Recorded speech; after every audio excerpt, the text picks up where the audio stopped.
Great, so well done for getting here on such a lovely evening. It's very, very tempting to just head outside, isn't it? Yeah, lovely to see some of you from the retreat. Some of us have been on retreat for a week together, so it's lovely to see you all as well. My name's Arthasiddhi, in case we've not met before. I'm one of the team here, looking after the evening, and we've just started a new series called Breaking Through to Buddhahood.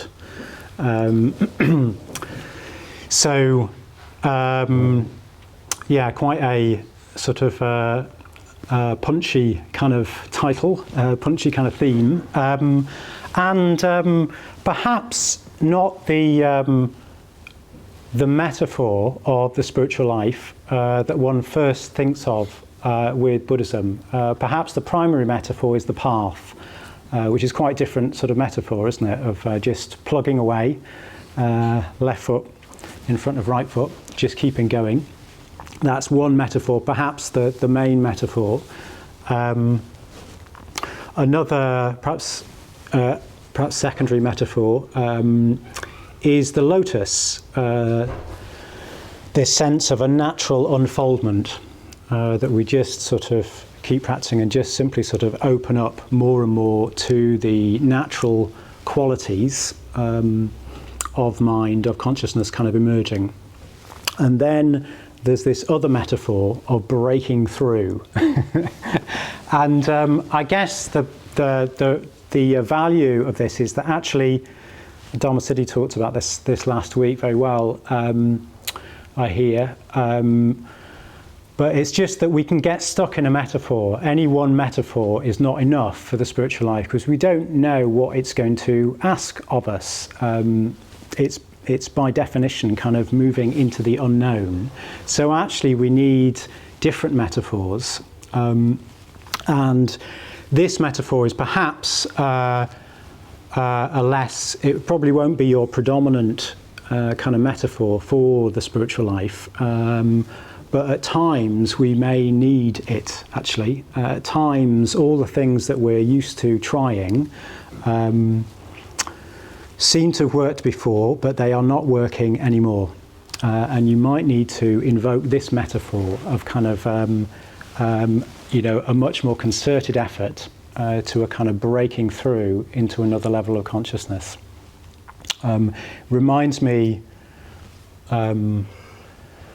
of being on solitary retreat, actually, a long time ago, but I remember it quite distinctly, that I hit a degree of despair. What is the point in practicing? What is the point in all this practice? There I was on solitary. No one else could talk me around because I was alone. And somehow I don't know how I knew this, but I knew this, that what I needed to do was just sit down on that cushion and not get up. I knew in a way I couldn't sort of win, actually. I couldn't beat the hindrance. I knew I wasn't going to win, but I knew I had to just stick at it nonetheless. And it had a sort of something of a sense of that kind of metaphor, that I'm just going to sit there and hang in there. I know I'm going to fail. And that was what I did. As I say, I don't know how I knew that was what was needed, but somehow I did. And that was a sort of turning point on the retreat. After I didn't beat the hindrance. It still had me in its grips, but somehow afterwards it started to fade away. Strange experience.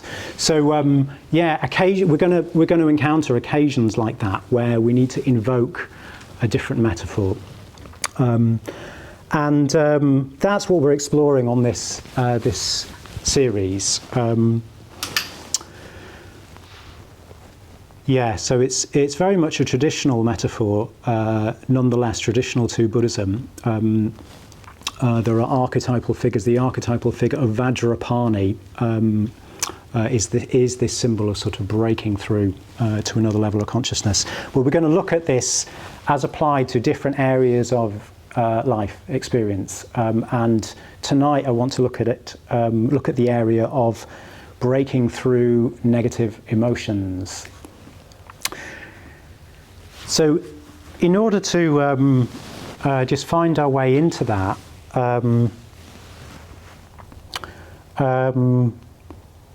one way of thinking about our emotional life and the place of our emotional life, the place it plays in life, is this metaphor of the rider and the horse. I don't know if you've come across this before. Sometimes the rider and the elephant representing the emotions, and the rider representing the intellect.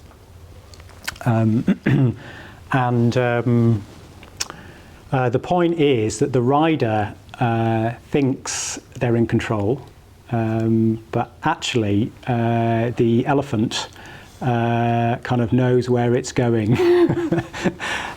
Even with the metaphor that one way this is described is that subtly the elephant kind of leans to the left, which just indicates to the rider below the level of consciousness that we're going left, and then the rider says we're going left.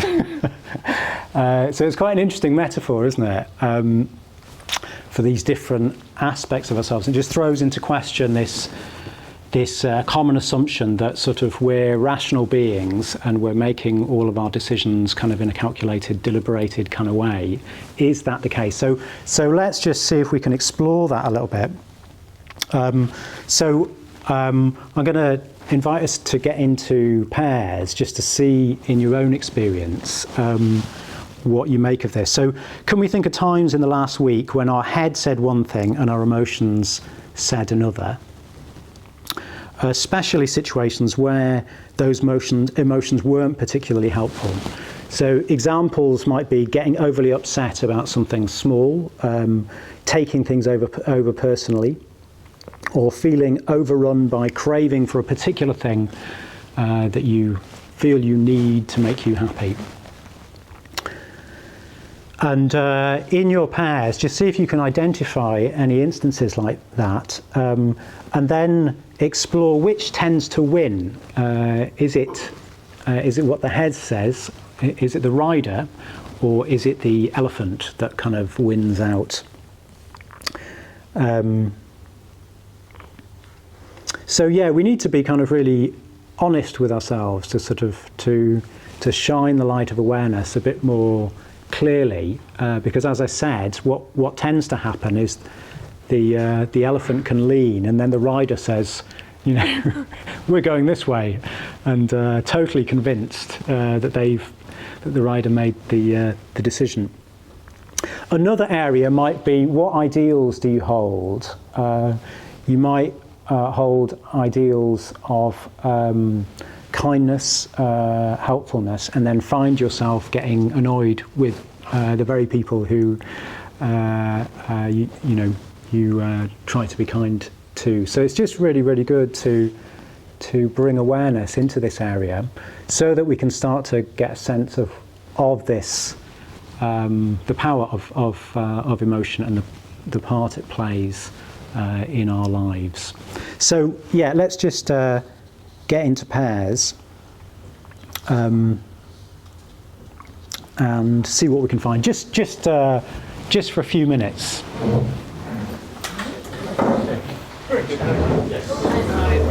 It sounds like there was plenty to talk about. So what was the verdict?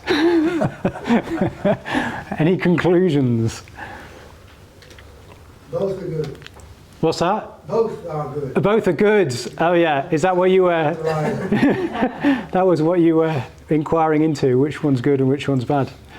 We kind of noticed that there's kind of like, so we're both quite good at spotting our emotions when we're dealing with others. Oh yeah. And saying, no, I'm not going to respond to that. Oh yeah. But when it's an emotion for like caffeine, or an emotion which I hadn't previously thought that was an emotion. Oh yeah. It is, because logically I do not want caffeine. I'm highly caffeine sensitive. Do you see what I mean? Yeah. So it's an emotion when I get to the coffee shop and I'm at the front, I'm like, nah.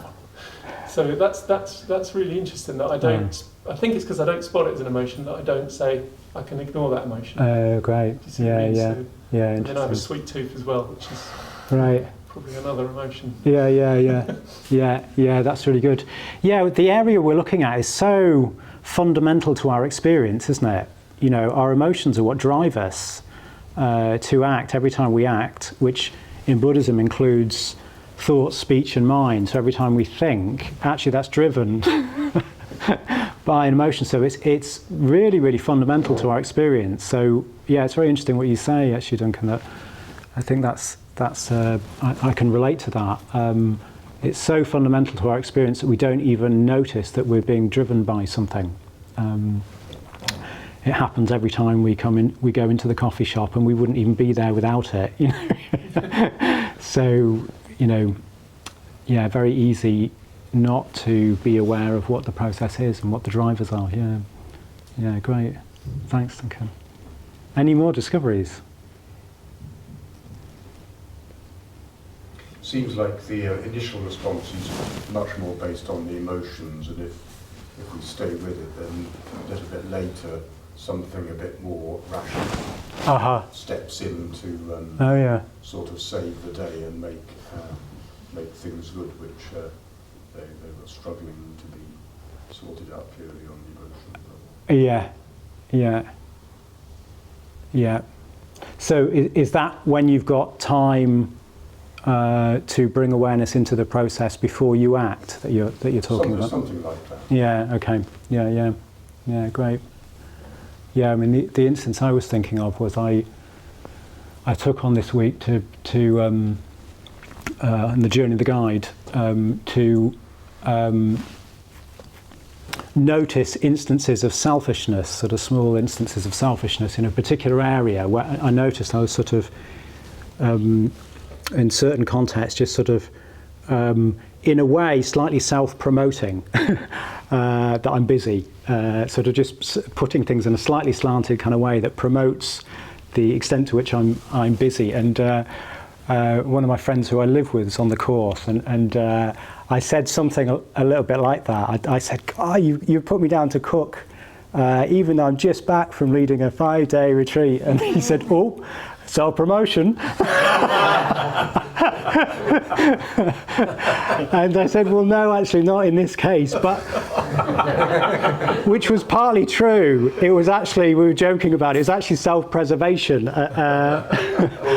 But it was partly not true as well. There was something, he was partly right. It was a little bit more, it was a little bit of a flounce. Do you know what I mean? I couldn't possibly, and it's little things like that.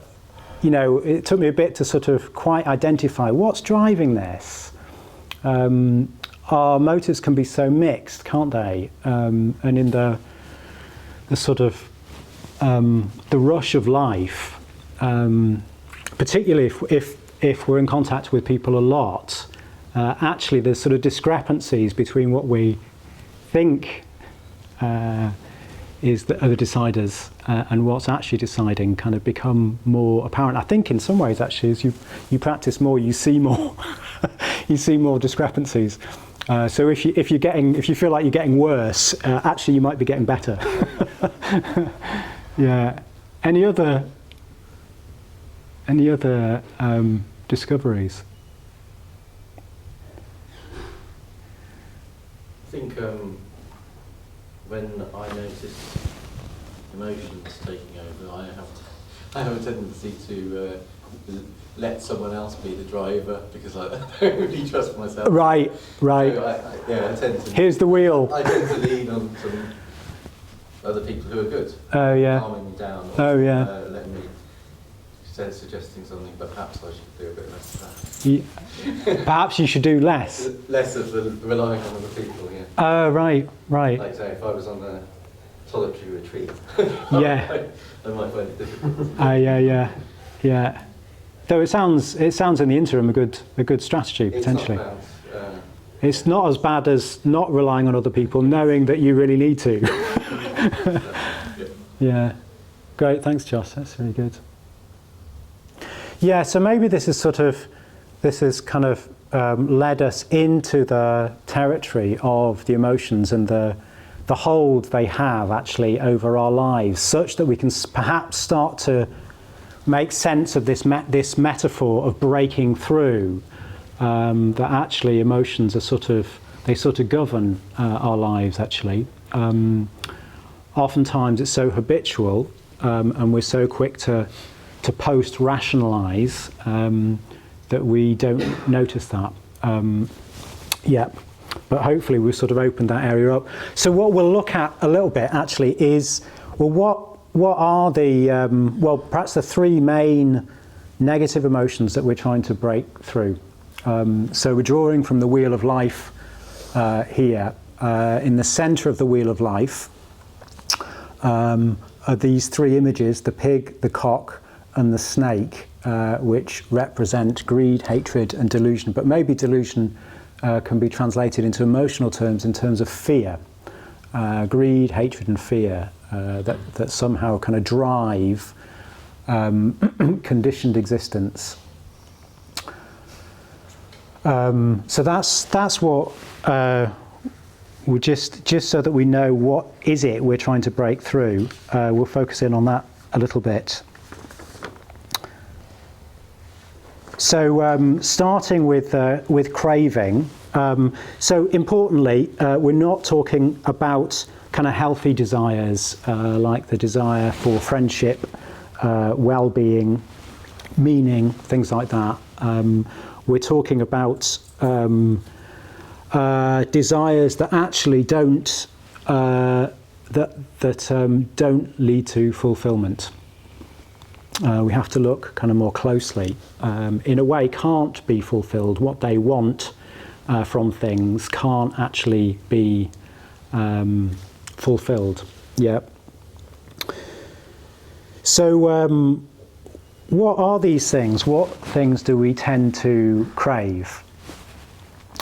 So typically, it's things, people, ideas, and how we're perceived by others. We can kind of crave things, people, ideas, and how we're perceived by others.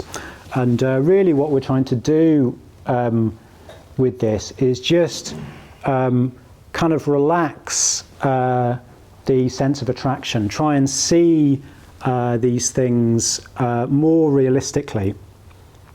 See the inadequacy of these things. That's really what we're trying to do, so that we're not expecting from them something that they cannot give, or hoping from them something that cannot give. So this brings us into the area of the Dharma, Buddhism, that is giving things up. Inevitably not a very popular popular area at times.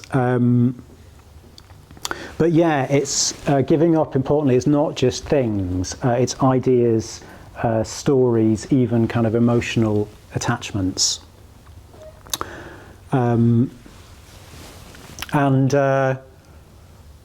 Really, in order to do this, we need to have some sort of sense, some sort of positive vision of truth, something that we're moving towards.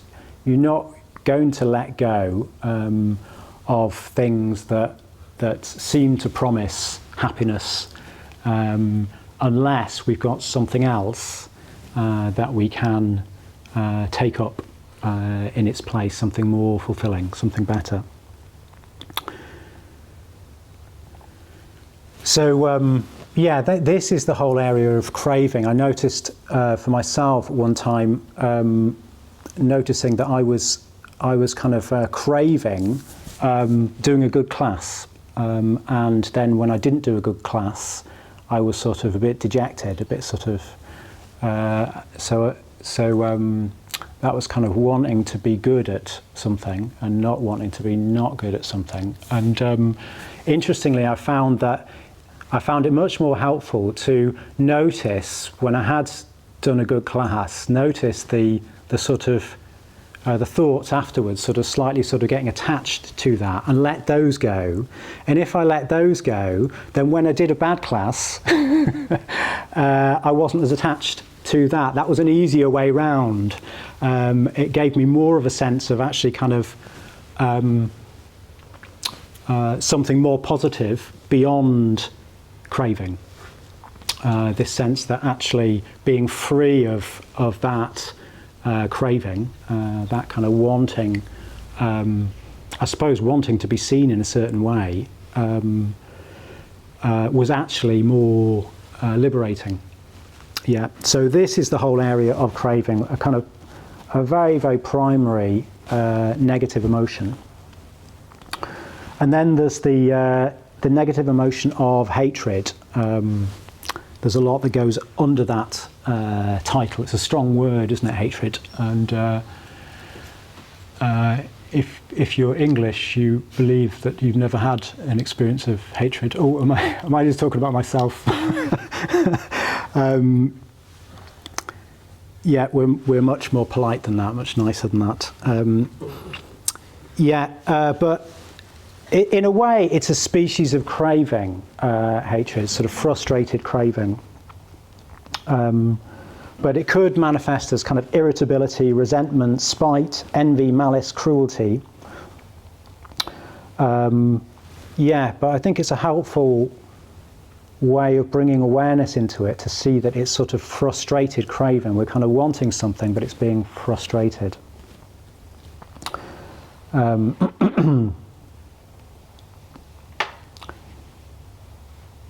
perhaps there's some sort of sense of threat to our well-being.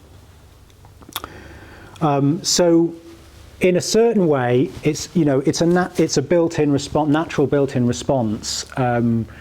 I'm not inviting anyone to sort of feel bad about these responses, but actually just have a really clear, sighted look at it and how unhelpful it is. The Buddha was utterly uncompromising about this area. He said famously, if you are sawn limb from limb and you have one moment of hatred towards the people sawing you limb from limb, then you are not a follower of mine, which presumably is to get to the principle rather than the practice. It's drawing attention to, I think, the fact that actually very easily we look to the extreme circumstance and we say, well, that's reasonable. And the Buddha's saying, actually, it's not justified. End of story. Very, very challenging teaching. Particularly if you've been on the end of extreme injustice, which of course some people will be. But what the Buddha's saying is, spiritually speaking, it's utterly unhelpful. How we practically address that is a big question, too big to go into here. If we have been on the end of that sort of extreme experience of injustice. Yeah, but spiritually speaking, it's the end of our spiritual life if we do justify hatred. That's the Buddha's point behind that quite extreme analogy. So yeah, we need to break through this to non-harm, non-killing, or harming others. And then the last of these three main negative emotions is fear. So again, actually this is gone into quite a lot in Buddhism. Fearlessness is a virtue in Buddhism. So we're trying to move from fear to fearlessness, to non-fear. And to do that, we need to look at, well, what actually does cause us fear? It's very interesting, isn't it, what causes us fear? There's that famous fact that people are more scared of public speaking than of death, for example. So often fear indicates that we're identified we're identified with something. So a threat to our well-being, or are something with which we are identified with. So actually we start to make progress with fear by letting go of our over-identification with things, stuff, status, kind of the key ones. So quite a challenging area.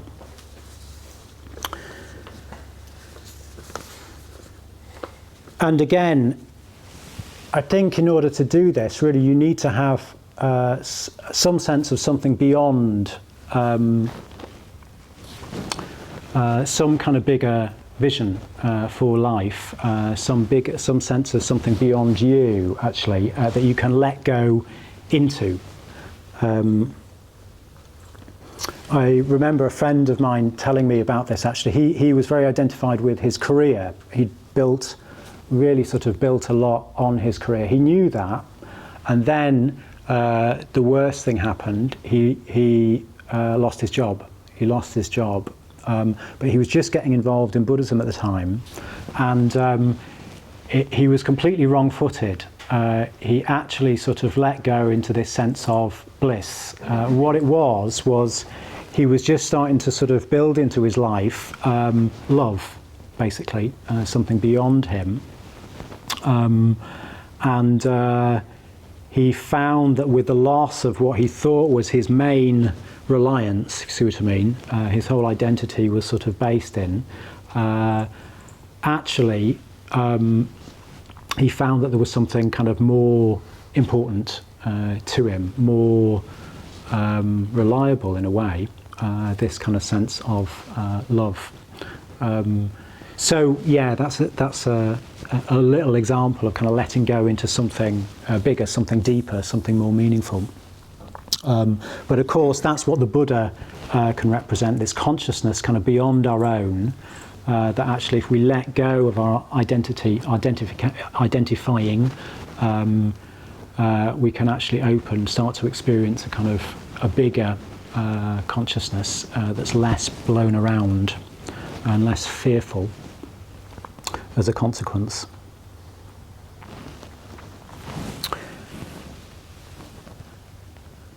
So these are the sort of primary negative emotions that we're trying to break through, and it's important to sort of see these in a clear-eyed kind of way, more and more. See if our mind is dominated by those, which it will be at times. But how do we actually transform our emotions? What about this sort of metaphor of kind of breaking through negative emotions? I think there's lots of different ways of approaching this, but perhaps one way is to get clearer actually about what we mean by negative and positive emotions. The primary positive emotion is metta. Metta from the metta bhavana is free and freeing itself from these negative emotions. But Buddhism uses a more precise word, precise terminology. It uses the terminology of kusala karma. So kusala meaning skillful, and karma meaning action or volitional action, response. So what we're trying to get at here is that there are skillful responses and there are unskillful responses. And this word's a bit more precise than merely positive and negative.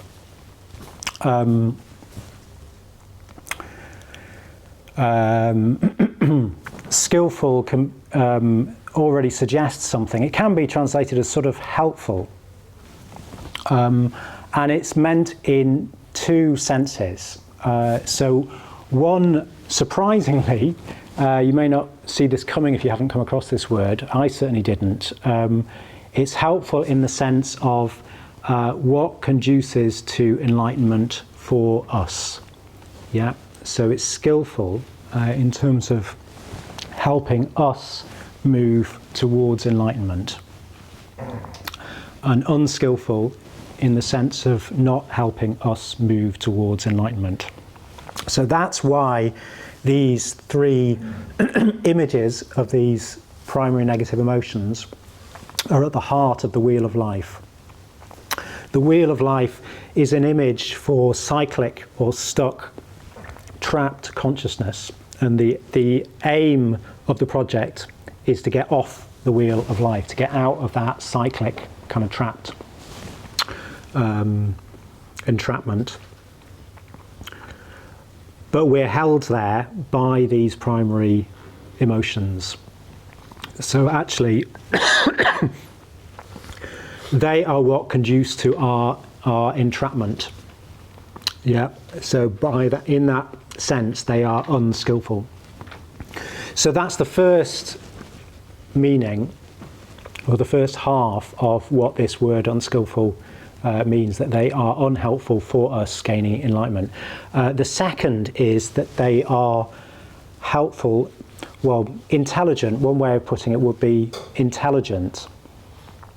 Intelligent in the sense of, in the sort of applied sense, that they can see, skillful actions can see what conduces to everybody's benefit.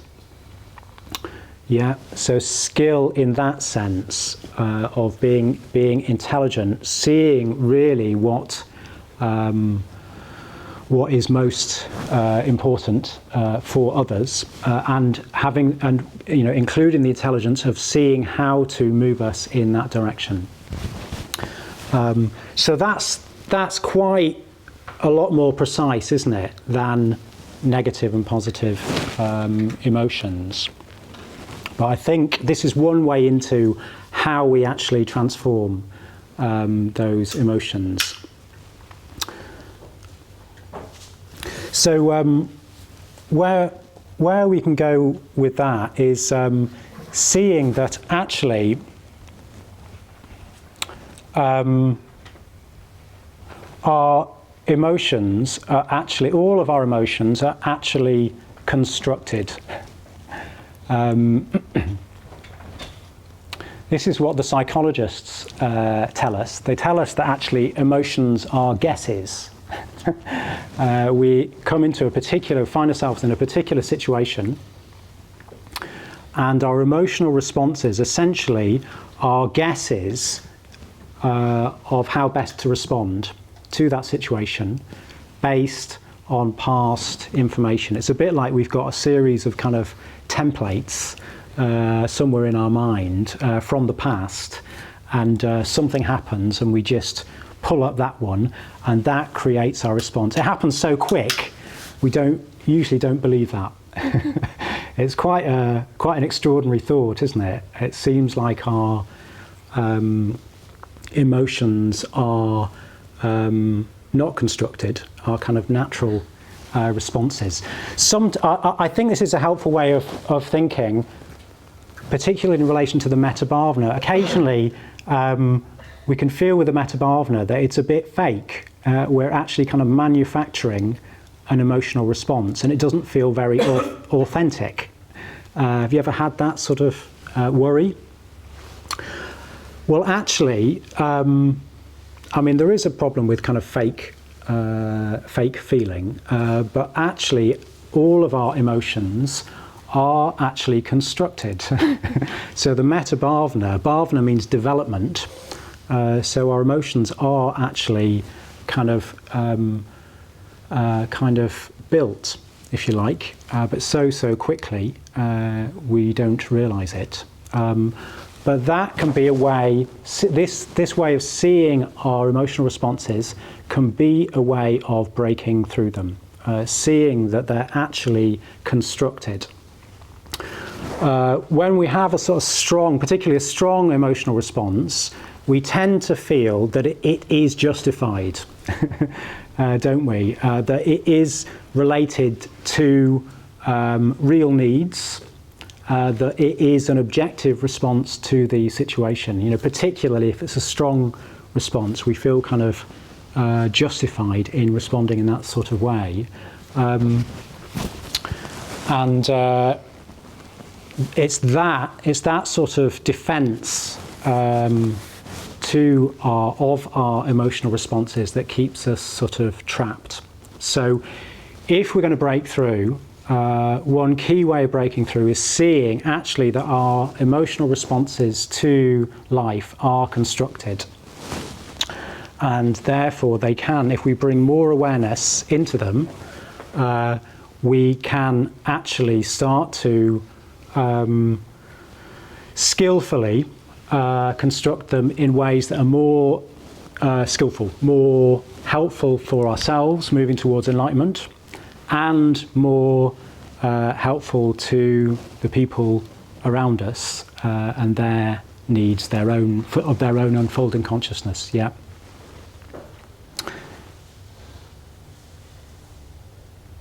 So that's maybe I'll just give a few examples of that.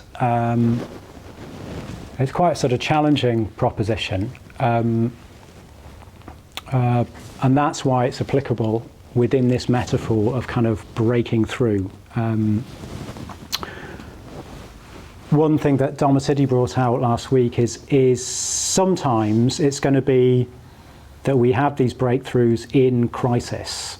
When we hit sort of rock bottom or something, the point at which we're least willing to consider that our emotional responses might not be objective, justified, related to needs, you know, i.e. that they're constructed.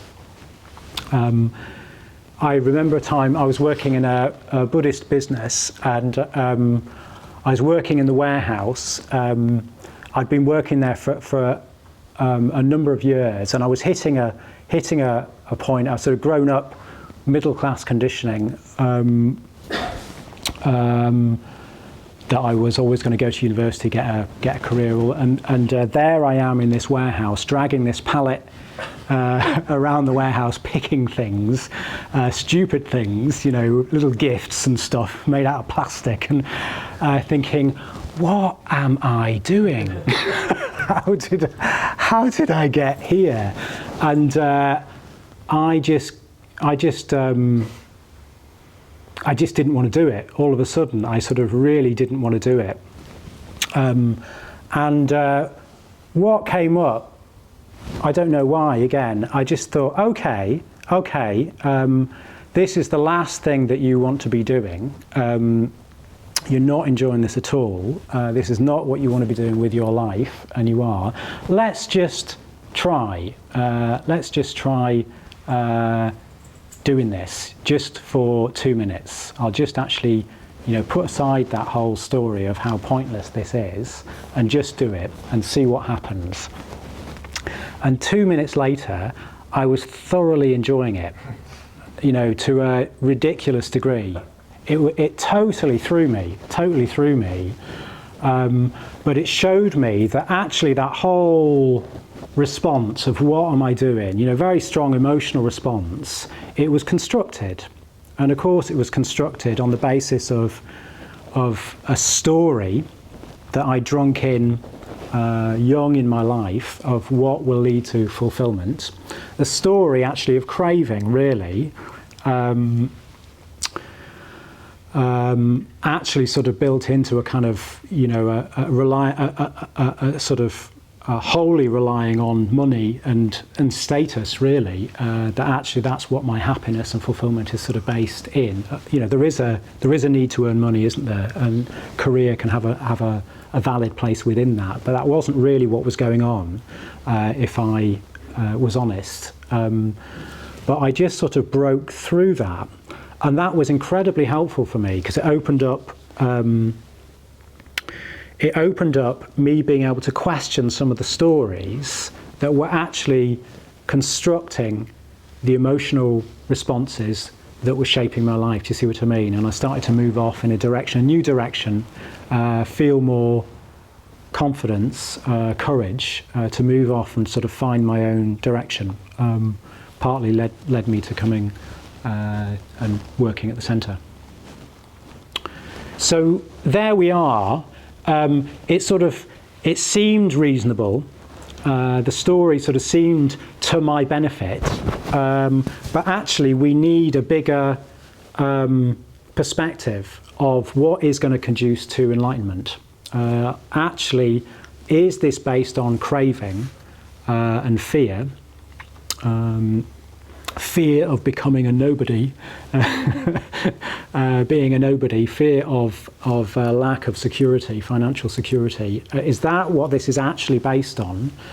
If so, acting on it is not going to help us move towards enlightenment. So can we use this term skillful to sort of really see into the things that are driving us? So I talked about skillful having two sides. One is what helps us move towards enlightenment, but what about this side of skillful responses,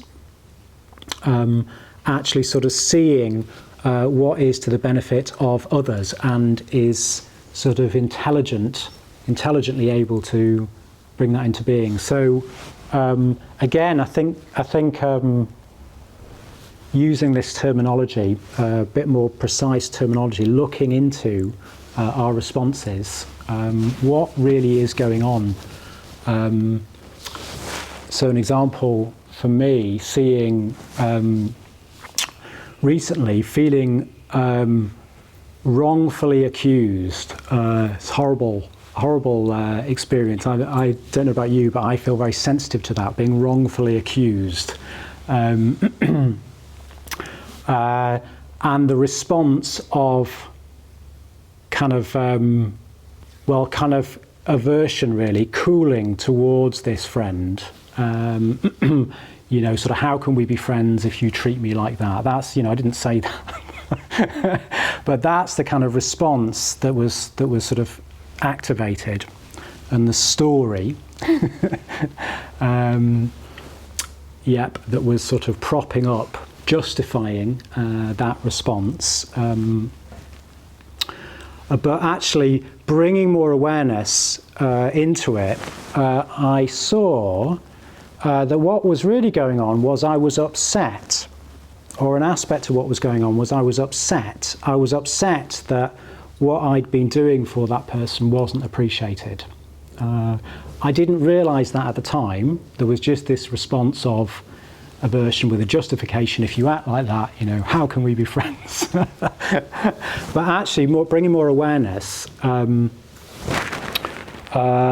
could see, well, hang on a minute. It's perfectly reasonable to have a criticism of someone and appreciate something else that somebody does for you. They're not mutually exclusive, are they? But I am reading it that way. Do you see what I mean? I'm reading it as they're saying I haven't done this for them. They're not. So there we are, just bringing more awareness starts to show that the response is constructed. The emotion is constructed. Digging a little bit deeper, I could see that actually in certain ways I was sort of feeling guilty, feeling like I'd done something wrong. And digging deeper into that, I realised that actually underneath it all was just the feeling of sadness, that we hadn't been able to talk about this in a sort of in an open way. I heard it from someone else, so we hadn't been able to sort of talk about it. I mean, I think we can do that, and we will, but that was what was underneath it. So isn't that interesting? So with more and more awareness, I get to a place, from a place of, feeling like this is the end, how can we talk, you've acted like this, and to actually I'm just saddened by the fact that we haven't been able to talk about it. Now, if I am to communicate that, which is true, that's going to be a much more helpful thing to communicate, isn't it? Rather than, we can't be friends anymore. Do you see what I mean? So through bringing awareness into the constructed nature of our responses, it can get us back to communicating more authentically in a way that's going to be more helpful for me, but also, can you see how it's going to be more helpful for the other person? It's going to be much easier for that other person to hear that deeper response of sadness that clearly communicates, I want to be in positive relationship with you, that matters to me. How it came at first would not communicate that very well. It would communicate the opposite. So it's in that way that actually, if we, again, it can be in crisis. Maybe we've been criticised or something like that. Something a bit sort of abrupt. If we can actually embrace the fact that our emotional responses are constructed, we can start to bring more awareness into the constructed nature and go deeper to find a more skillful kind of, how would you put it? Well, I suppose it's disidentifying from the story, the justifying story, isn't it? And getting closer to the experience to find a more skillful response, steer ourselves towards a more skillful response. Yeah.